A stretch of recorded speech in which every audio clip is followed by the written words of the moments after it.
नमस्ते सबैजनालाई। तपाईले हेर्नुहुँदैछ वेस्टर्न क्याफेबाट। म वर्षा अनि यसरी नै भाइटिकाको उपलक्ष्यमा मैले आफ्नो भाइहरूलाई टिका लगाइदिउँ।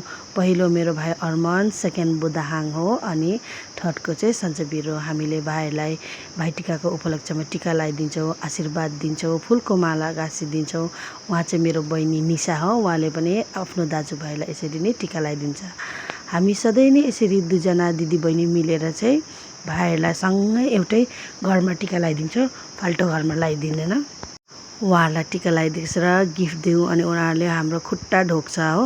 सेकेन्डको चाहिँ फेरि अब सेकेन्ड टर्नको सुनिल, सेनहाङ, सोनाम अनि ओजाङ, हाङसाल, हामी दुईजनाले यसरी नै उहाँहरूलाई जस्तो अघि दाजुभाइलाई आशीर्वाद दिउँ त्यस्तै सेम टु सेम आशीर्वाद फेरि भाइहरूलाई दिउँ।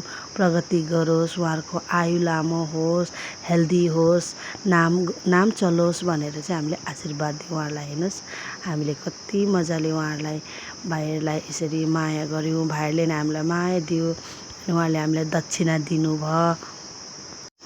अनि हामीले उहाँहरूलाई सम्झायौँ हरेक साल हामीलाई यसरी भेट्नु आउनु होइन, जुठो लाग्दा मात्रै हामी टिका लगाइदिँदैन तर पनि यसो सम्झना गर्नु आउनु भनेर चाहिँ हामीले उहाँलाई सम्झाइदिउँ। अब थर्ड लाइनमा चाहिँ छ खुसु, मुसु, तङनाम अनि कुनाल। हामीले चाहिँ मायाले उहाँहरूलाई खुसुमुसु भन्छौँ। उहाँहरू चाहिँ दुईजना दाजुभाइ हो। सधैँ हरेक साल उहाँहरू टिका लगाउनु आउँछ। हाम्रो तङनाम भाइ मजाले इन्जोय गर्नुभयो त्यो दिन चाहिँ।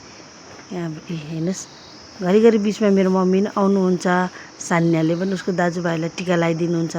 यसरी नै सधैँ हामीले एभ्री इयर सेलिब्रेट गर्छौँ। हामीलाई मजा आउँदैछ दाजुभाइहरूलाई टिका लगाउनु, उहाँहरूसँग टाइम स्पेन्ड गर्नु है। यसपालिको टिका चाहिँ यसरी समाप्त भयो र हेर्दै गर्नुहोस् वेस्टर्न क्याफे। Thank you.